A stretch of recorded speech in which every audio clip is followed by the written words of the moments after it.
Hello friend, welcome to my YouTube channel bat Badshah competitive zone में। तो friend, हम लोग इस वीडियो में सीखने वाले हैं किसी भी वृत्त के त्रिज्यखंड का क्षेत्रफल कैसे ज्ञात किया जाता है इसके बारे में। तो वीडियो को लास्ट तक जरूर देखें।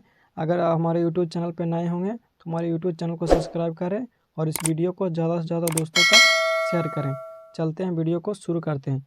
फ्रेंड, हम लोग इस वीडियो में इस प्रश्न के माध्यम से त्रिज्यखंड का क्षेत्रफल ज्ञात करेंगे।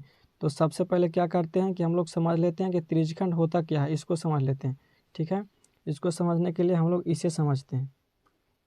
फ्रेंड, ये हम लोग प्रकाल से एक वृत्त काट लिए। ठीक है, वृत्त से हम लोग त्रिज्यखंड काटेंगे। ठीक है, त्रिज्यखंड देखिए, जो ये हो गया जो वृत्त का केंद्र है। ठीक है, यहाँ से जो यहाँ एक रेखा खींचे हैं इसको हम लोग त्रिज्या बोलते हैं।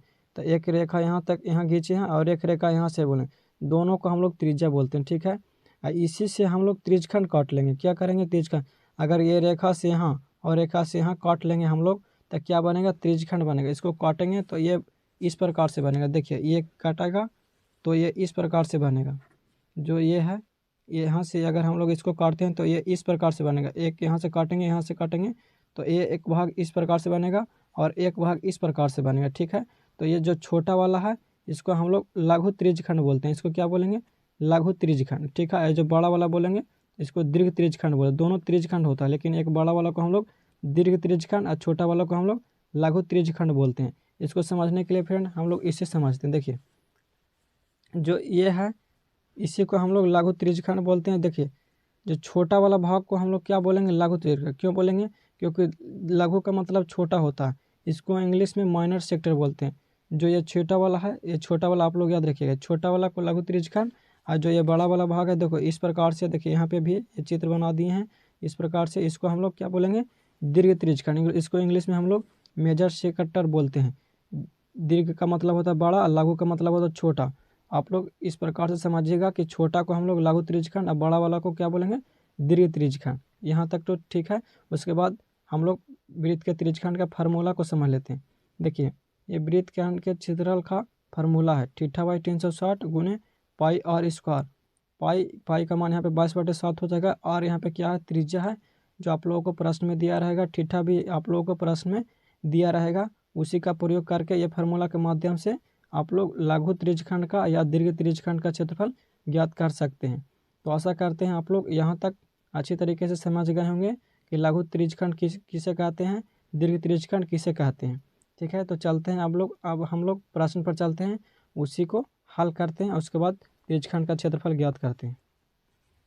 देखिए, यह प्रश्न है 14 सेंटीमीटर त्रिज्या वाले एक वृत्त के त्रिज्यखंड का क्षेत्रफल ज्ञात कीजिए जिसका कोण 60 डिग्री है। तो आप लोग क्या कीजिएगा, साइड में एक छोटा सा फिगर इस प्रकार से बना लीजिएगा और त्रिज्यखंड दे दीजिएगा। ठीक है, त्रिज्यखंड जिसमें ये एक यहाँ से त्रिज्या खींच लीजिएगा, एक यहाँ से खींच लिया और ये जो कोण बनेगा ये कोण हो जाएगा, जो दिया हुआ है प्रश्न में वो कोण हो जाएगा। ठीक है, और जो ये दिया हुआ त्रिज्या, यहाँ से त्रिज्या कितना दिया हुआ है, 14 सेंटीमीटर। और तो ये 14 सेंटीमीटर साइड में सोल्व करते समय इसको लिखना है, सोल्व करते समय लिखना है त्रिज्या बराबर 14 सेंटीमीटर और थीटा दिया हुआ है कितना, थीटा इजकल टू, देखिए थीटा 60 डिग्री दिया हुआ है तो 60 डिग्री यहाँ पे लिख लेना इस प्रकार से। ठीक है, उसके बाद क्या करना है कि ये हम लोग इसका ज्ञात करें, यानी कि लघु त्रिज्यखंड का क्षेत्रफल ज्ञात करेंगे। तो यहाँ लिखिएगा लघु त्रिज्यखंड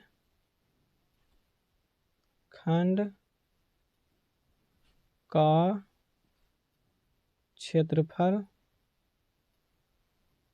बराबर, अभी हम लोग जाने लघु त्रिज्यखंड का क्षेत्रफल क्या होता है, theta by 360 pi r square.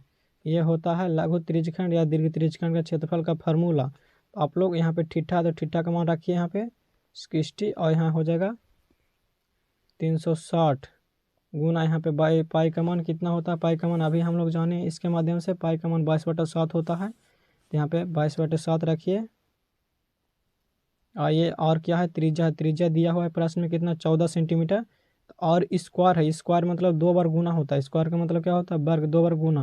तो 14 का 2 बार गुना कर लेना इस प्रकार से। ठीक है, और इसी को हल करना है तो क्या निकलेगा, लघु त्रिज्यखंड का क्षेत्रफल निकलेगा। देखिए 0 से 0 कट गया, 6 से कट गया, 6 3 36, देखिए 7 2 14 इस प्रकार से कट गया। ऊपर ऊपर में क्या बचा,